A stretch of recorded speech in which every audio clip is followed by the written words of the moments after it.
வணக்கம். எழுந்திருப்பது இலங்கையின் முதல் தர செய்தி வழங்குகிற நியூஸ் ஃபர்ஸ்ட் இரவு 8 மணி பிரதான செய்தி அறிக்கையுடன் உங்களோடு இணைந்து நான் ஜூடின் சிந்துஜன். விரிவான செய்திகளுக்கு செல்லும் முன்னர் முதலில் தலைப்புச் செய்திகள். பாராளுமன்ற உறுப்பினர்கள் 19 பேருக்கு கோவிட் தடுப்பூசி. சில பாராளுமன்ற உறுப்பினர்கள் தடுப்பூசியை புறக்கணித்தனர். சன்ன ஜாசுமன பதில் சுகாதார அமைச்சராக நியமிப்பு. வெளிநாட்டு சந்தையில் நேரடியாக கடன் பெற பெட்ரோலிய கூட்டுத்தாபனத்திற்கு அமைச்சரவை அனுமதி. சீனாவின் மின் உற்பத்தி திட்டத்திற்காக வழங்கப்பட உள்ள நெடுந்தீவு உள்ளிட்ட தீவுகளுக்கு நியூஸ் ஃபர்ஸ்ட் குழு விஜயம். புத்துவில் புலிகண்டி பேரணியில் கலந்து கொண்டமை தொடர்பில் விசாரணை செய்ய மனோ கணேசனின் வீட்டிற்கு சிஐடி. சம்பள நிர்ணய சபை தீர்மானத்துக்கு ஏற்ப சம்பளம் வழங்கினால் செலவுகளை ஈடு செய்ய முடியாது. பெருந்தோட்ட நிறுவனங்கள் தொழில் அமைச்சுக்கு அறிவிப்பு.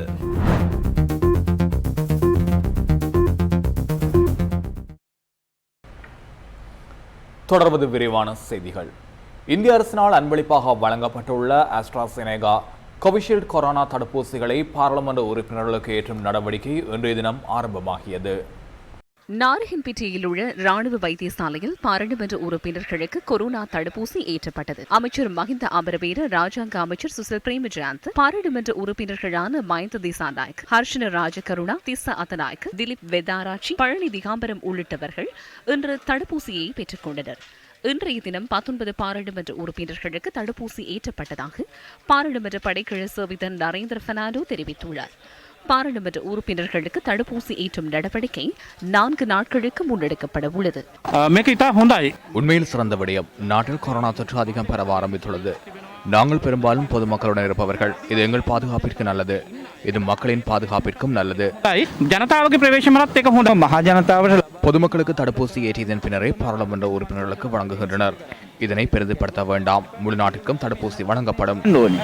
இதேவேளை பாராளுமன்ற உறுப்பினர்கள் தடுப்பூசியை பெற்றுக் கொள்வது தற்போதைய சூழ்நிலையை உகந்தது அல்ல என தெரிவித்துள்ளனர். ஹரின் பெர்னாண்டோ, முஜிபுர் ரஹ்மான், ஹேஷா பிதானு, மனுஷ நாணயக்காரு, மஹிந்தானந்த அழுத்கமகி உள்ளிட்டவர்கள் தற்போது தடுப்பூசியை பெற்றுக் கொள்ளப் போவதில்லை என அறிவித்துள்ளனர். இந்த சந்தர்ப்பத்தில் நான் தடுப்பூசி ஏற்றுக்கொள்வதில்லை என தீர்மானித்துள்ளேன். பாராளுமன்ற உறுப்பினர் என்ற ரீதியில் நான் தடுப்பூசியை ஏற்றிக் கொள்வதனை விட வேறு ஒரு பொதுமகன் அந்த தடுப்பூசியை ஏற்றிக் கொள்வதே எனது விருப்பமாகும்.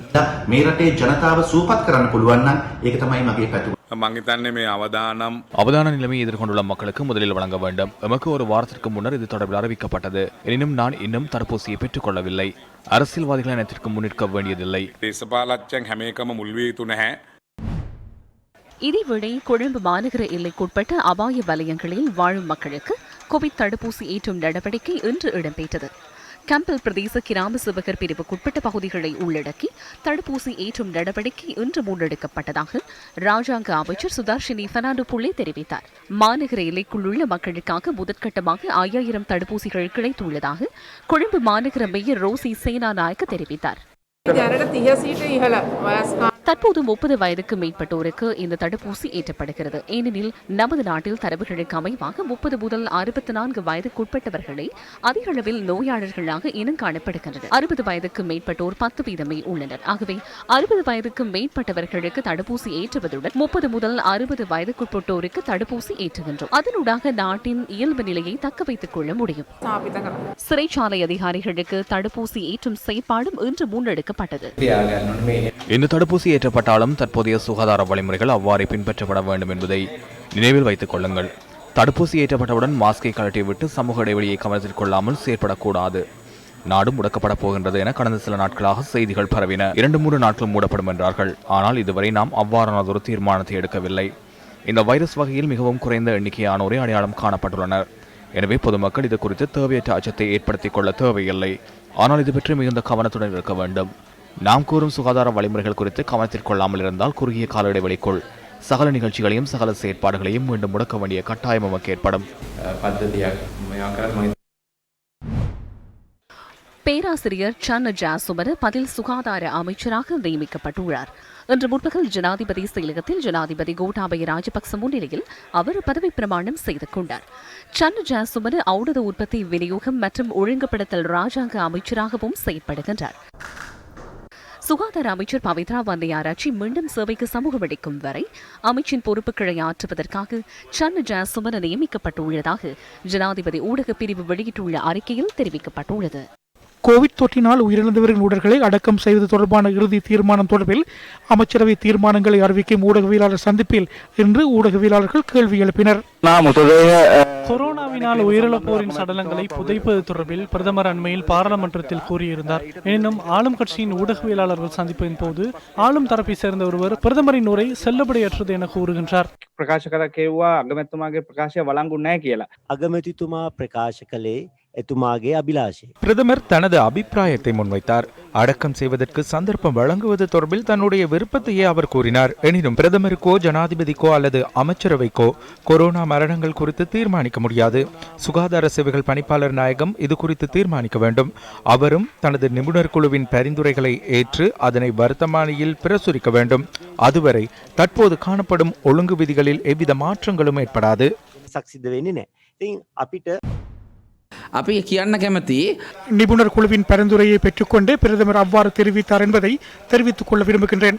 24 மணித்தியாலங்களில் அடக்கம் செய்யப்பட வேண்டும். வீட்டுக்கு கொண்டு செல்ல முடியாது. உறவினர்கள் 4 வருகை தர முடியும். சிங்களவர்களாயின் பௌத்தர்களாயின் அவர்களது முறையிலான இறுதி கிரியையை செய்ய முடியும். ஏனைய மதத்தவர்களாயின் அவர்களது மதத்திற்கமைய கிரியைகளை 5 நிமிடங்களுக்குள் செய்ய முடியும் என வைத்திய பரிந்துரைகளின் அடிப்படையில் பேராசிரியர் ஜெனிஃபர் பெரேராவின் குழுவில் அறிக்கையில் தெரிவிக்கப்பட்டுள்ளது. விசேடமாக குழுவின் 9 உறுப்பினர்களதும் தீர்மானங்கள் விஞ்ஞான ரீதியில் தெரிவிக்கப்பட்டுள்ளது. அவர்களுக்குள் உயிரியல் தொடர்பான வல்லுநர்களும் வைரஸ் தொடர்பான நிபுணர்களும் உள்ளனர். அவர்களது குழுதான் இதனை தெரிவித்துள்ளது. உண்மையை சொல்ல போனால் தற்போது இதனை எதிர்ப்பவர்கள் பிரதமரை பிடித்துக்கொண்டு மொட்டினூடாக பாராளுமன்றத்திற்கு வந்தவர்கள். அவர்களால் தனித்து போட்டியிட முடியுமா? மக்களின் ஆணை இல்லாத குழுவினர் மஹிந்தவை பிடித்து தூங்கிக் கொண்டு வருகை தந்து தற்போது அவரை ஏமாற்றுவதற்கு தயாராக உள்ளதை எண்ணி நாங்கள் கவலை அடைகின்றோம். மஹிந்தவின் அரசியல் எடுத்துக்கொண்டால் அவர் நாட்டின் தலைவர் என்ற வகையில் சர்வதேசத்தின் அரசியல் நிலைப்பாட்டில் சிறந்த கொள்கைகளை கொண்ட ஒருவர். இவ்வாறு கீழ்த்தரமாக அரசியல் செய்பவர்கள் பிரதமரின் பரந்த நோக்கை புரிந்து கொள்ளாமையிட்டு கவலையடைகின்றோம். තුමාගේ පුළුල් දර්ශනය තේරෙන්නේ නැති එක ගැන අපට කනගාටුයි. பிரதமர் சொன்னது நடக்குங்கிற ஒரு நம்பிக்கையில் இருக்கிறோம். அதில் எங்கட அரசாங்கத்தில் பல கட்சிகள் இருக்கலாம்.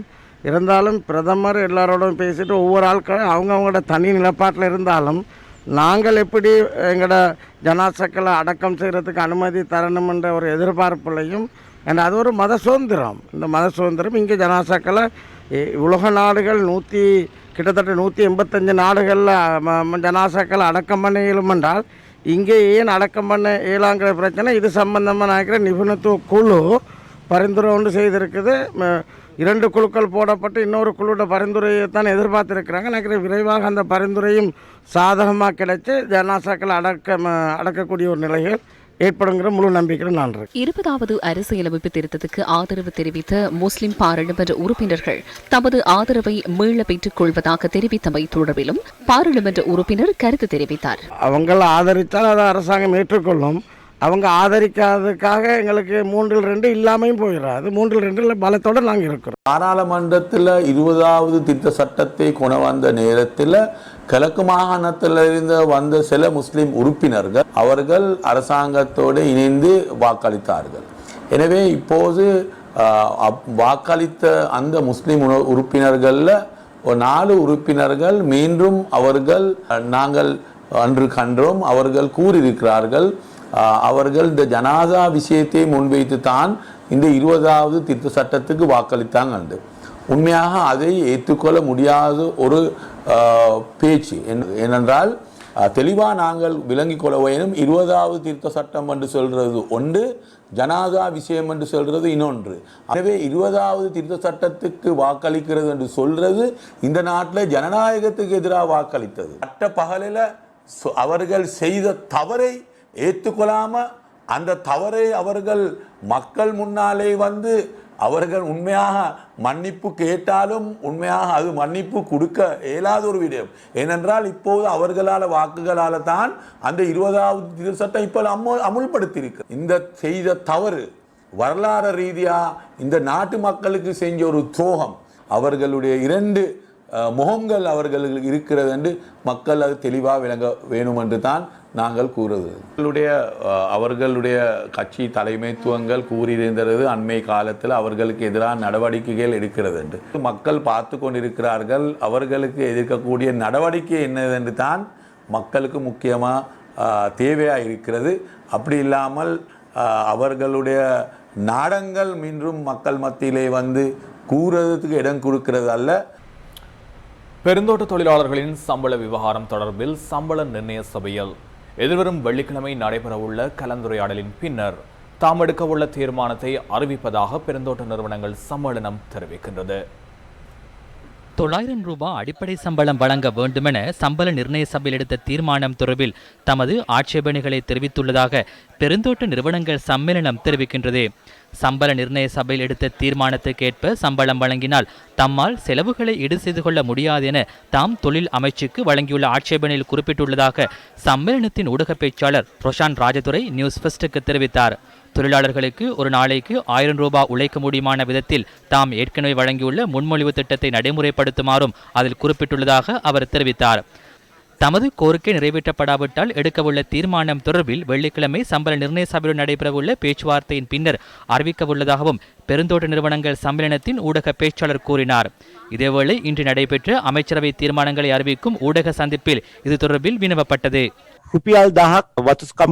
பெருந்தோட்ட தொழிலாளர்களின் குறைந்தபட்ச நாள் சம்பளத்தை 1000 ரூபாவாக அதிகரிக்கும் விடயம் தொடர்பில் கூறுவதாக இருந்தால் உங்களுக்கு தெரியும் 2019ஆம் ஆண்டு கைச்சாத்திடப்பட்ட கூட்டு ஒப்பந்தம் ஒன்று உள்ளது. அந்த கூட்டு ஒப்பந்தத்தில் 2 தரப்பினரும் இணங்கி இருக்கும் வரையில் அவர்களின் இணக்கப்பாடின்றி சம்பளத்தை அதிகரிக்கும் இயலுமை கிடையாது. இம்மாத இறுதியில் அந்த கூட்டு ஒப்பந்தம் முடிவுக்கு வருகிறது.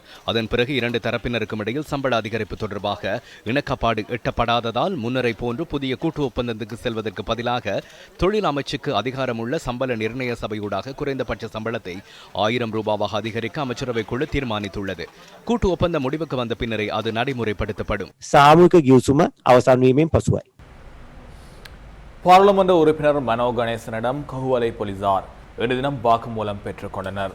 பொத்துவில் தொடக்கம் பொலிகண்டி வரையிலான பேரணியில் கலந்து கொண்டமை தொடர்பிலேயே இந்த வாக்குமூலம் பதிவு செய்யப்பட்டுள்ளது.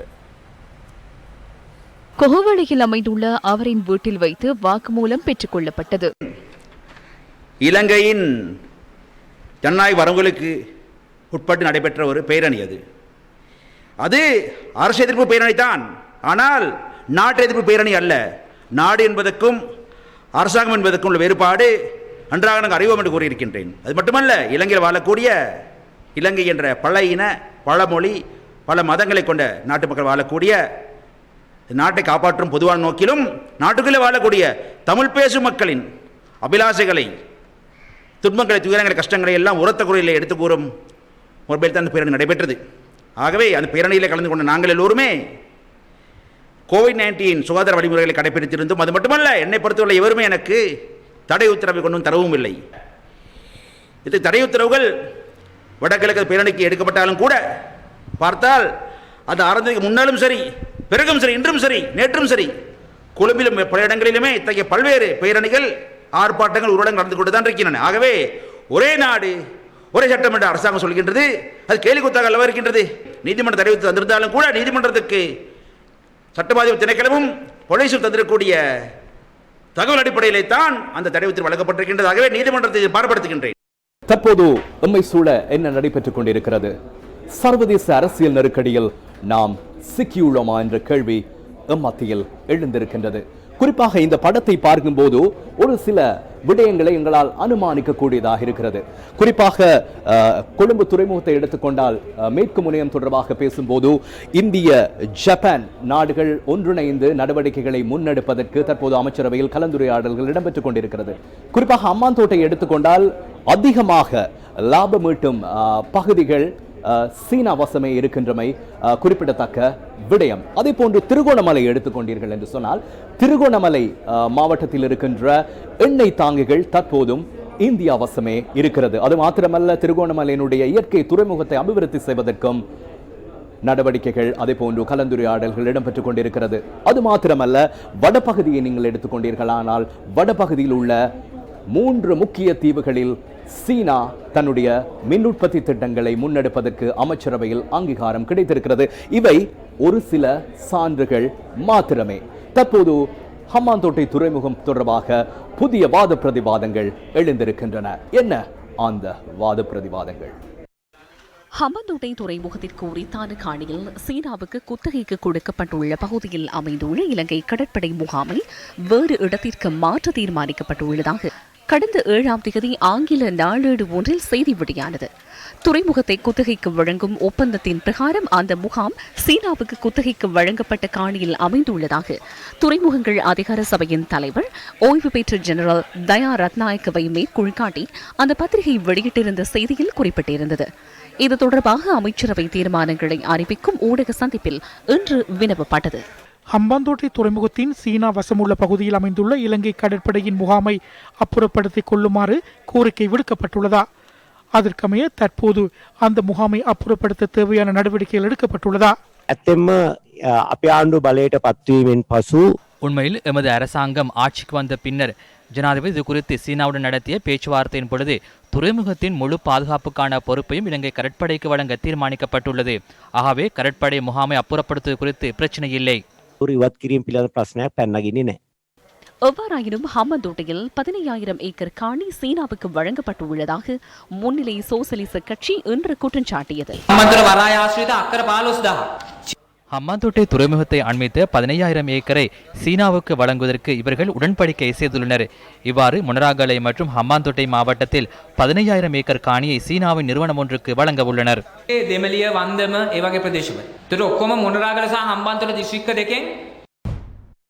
மீள் புதுப்பிக்கத்தக்க மின் உற்பத்தி திட்டத்துக்காக நெடுந்தீவு, நைனாதீவு மற்றும் அனலித்தீவு ஆகிய 3 தீவுகளில் உள்ள காணிகளை சீனாவின் தனியார் நிறுவனம் ஒன்றுக்கு வழங்க அமைச்சரவை அண்மையில் அங்கீகாரம் வழங்கியது.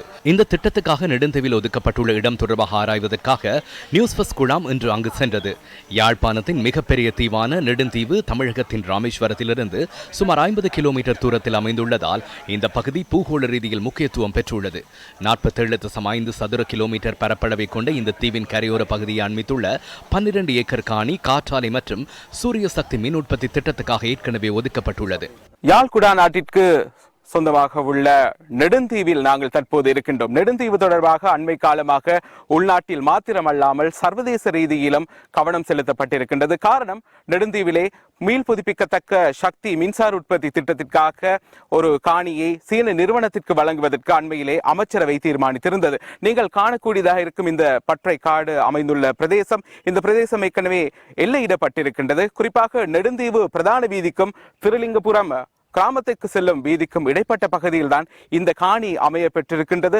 இந்த காணியை தான் சீனா நிறுவனத்திற்கு மீள் புதுப்பிக்கத்தக்க மின்சார திட்டத்திற்காக வழங்குவதற்கான தயார்படுத்தல்களை அரசாங்கம் மேற்கொண்டு வருகின்றது. நியூஸ் ஃபர்ஸ்ட் செய்திகளுக்காக ஒளிப்பதிவாளர் மஹிந்த கமகேயுடன் நாகலிங்கம் ஜெகநாத் கண்ணா, நெடுந்தீவிலிருந்து.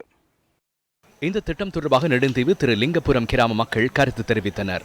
இது நீங்கள் ஒட்டுமொத்தமாக நீங்கள் தீவில் இருந்து ஒரு வாக்கெடுப்புக்கு விட்டோ இல்லை ஒரு பொதுவான ஒரு மீட்டிங்கை வச்சோ கூட்டாலும் நெடுந்தீண்ட ஒட்டுமொத்த மக்களும் இதுக்கு எதிர்ப்பு தான் தெரிவிக்கலாம். என்னுடைய கருத்து தான். ஆனால் அது உண்மை. இந்த தீவுக்கே பெரிய பிரச்சனையாக தான். இந்த 2-3 ஜெனரேட்டர் மிஷின் இருக்குது. அது கரண்ட் ஒரு தட்டுப்பாடும் இல்லாமல் ஒரு பிரச்சனையும் இல்லாமல் ஒவ்வொரு நாளும் 24 மணி நேரம் கரண்ட் வருது. மற்ற இடங்களை போல கட் பண்ணுறதும் இல்லை. இலங்கை முழுக்க ஒவ்வொரு நாளும் கட் பண்ணுறாங்க, ஒவ்வொரு ஞாயிறு கட் பண்ணுறாங்க. அப்படி இல்லாமல் இருக்குது. இங்கே அந்த பிரச்சனை ஒன்றும் இல்லை. ஏன் இங்கே கொண்டு வந்து போடுறதுக்கு மட்டும் நிற்கணும்? உண்மையிலே திட்டம் ஒரு நன்மையான திட்டம் இருந்தாலும் கூட இந்த வல்லரசு நாடுகளினுடைய அந்த போட்டி, இலங்கையிலே அந்த நிலங்களை அவர்களுக்கு குத்தகைக்கோ அல்லது விற்பனை செய்கின்ற முறைகளோ அது எங்களுக்கு ஒரு பாதுகாப்பான நிலையைத்தான் ஏற்படுத்தும். அவர்களுடைய விளையாட்டு களமாக எங்களுடைய இலங்கையை, குறிப்பாக இந்த தீவுகளை பயன்படுத்துவதற்கு நாங்கள் இடமளிக்க முடியாது.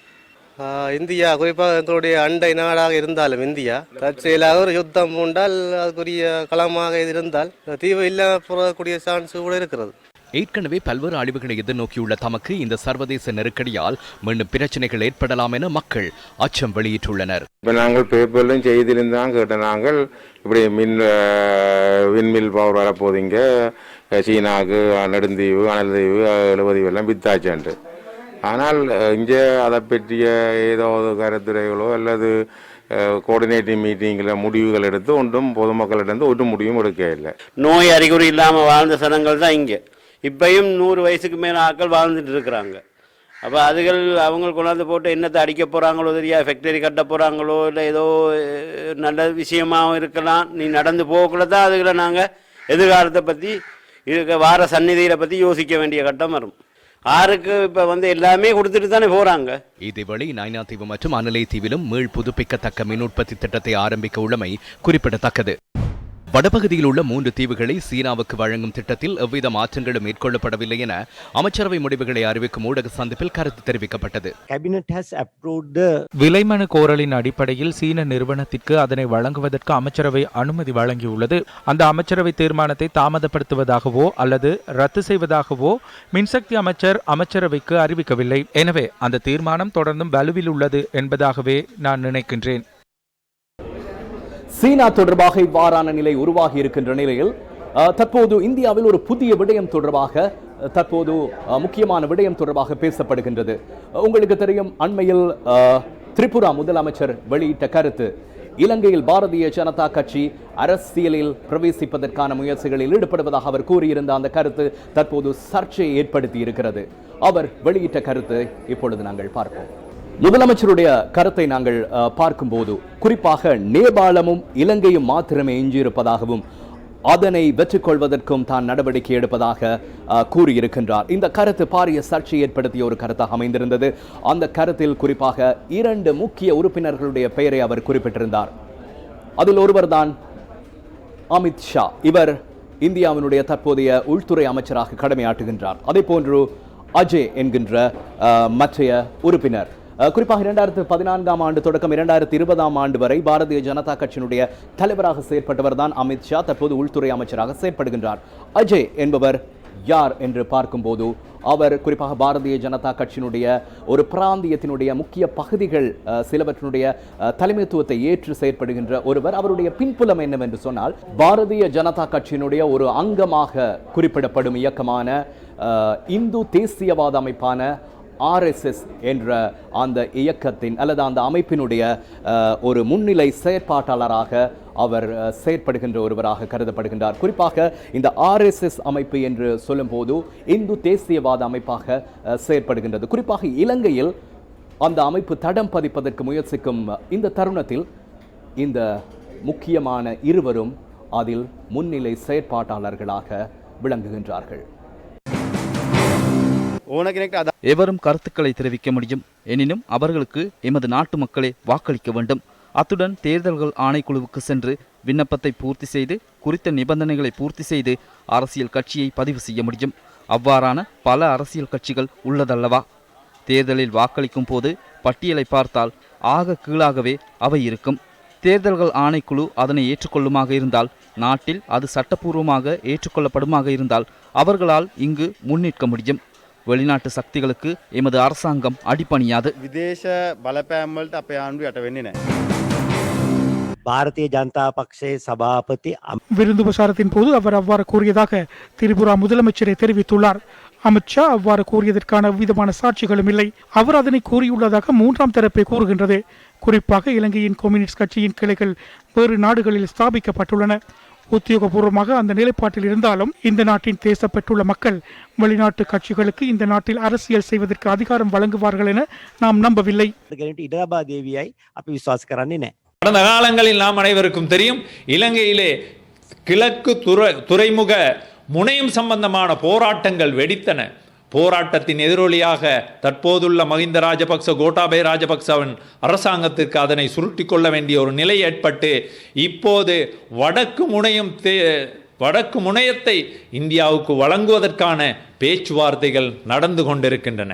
அவ்வாறான நிலையில் இந்தியாவின் அதானி கம்பெனி, அதாவது மலையகத்தில் உள்ள பெருந்தோட்டங்களை கைப்பற்றுவதற்கான சூழ்நிலையும் அமைக்கப்பட்டிருக்கின்ற, அதாவது இந்தியா தங்களுடைய ஒரு பக்கம் இராணுவ உத்தியையும் இன்னொரு பக்கம் பொருளாதார உத்தியையும் முன்னெடுக்கின்ற பொழுது அது தடைப்படுகின்றது அரசியலினால். அதனால் இந்தியா நேரடியாகவே தங்களுடைய கட்சியான பாரதிய ஜனதா கட்சியை இலங்கையில் அதன் கிளையை நிறுவி நேரடியாக ஆட்சி அதிகாரத்தை கைப்பற்றி இந்த நாட்டில் உள்ள தமிழ் சிங்கள முஸ்லிம் மக்களின் ஒற்றுமையை குலைத்து கடந்த காலத்தில் 30 வருட யுத்தத்திற்கு வித்திட்டது போல் தற்பொழுதும் வித்திடுவதற்கு தயாராகி இருக்கின்றது.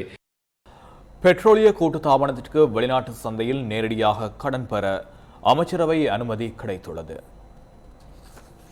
දිගින් දිගටම පාඩුවට වෙළඳ தொடர்ந்து நட்டத்திற்கே விற்பனை செய்தமையின் பிரதிபலிப்பாக பெட்ரோலிய கூட்டுத்தாபனம் தற்போது 600 பில்லியன் கடனில் உள்ளது. 2008ஆம் ஆண்டு முதல் பெட்ரோலிய கூட்டுத்தாபனத்தின் நிதி நிலைமை வங்குரோத்தடைந்துள்ளது. இந்த விடயம் குறித்து அமைச்சரவையின் கவனத்திற்கு கொண்டு செல்லப்பட்டது. இதன்போது விடயங்களை ஆராய்ந்து அறிக்கை சமர்ப்பிப்பதற்காக பிரதமரால் குழு ஒன்று நியமிக்கப்பட்டது. பெட்ரோலிய வளத்துறை, கடற்றொழில் மற்றும் மின்சக்தி ஆகிய 3 துறைகளுக்குமான அமைச்சர்கள் அந்த குழுவில் இருக்கின்றனர். மத்திய வங்கியின் அனுமதியுடன் பெட்ரோலிய கூட்டுத்தாபனம் வெளிநாட்டு கடன் சந்தையில் நேரடியாக கடனை பெறுவதற்கு தீர்மானிக்கப்பட்டுள்ளது. இதற்கான அதிகாரத்தை வழங்கவும் அமைச்சரவை அங்கீகாரம் வழங்கியுள்ளது. අමාත්‍ය මණ්ඩලය තීරණය කළා. அந்த தகவலுடன் நியூஸ் ஃபர்ஸ்டின் இன்றைய தினத்திற்கான இரவு 8 மணி பிரதான செய்தி அறிக்கை நிறைவேற்க வருகின்றது. வணக்கம்.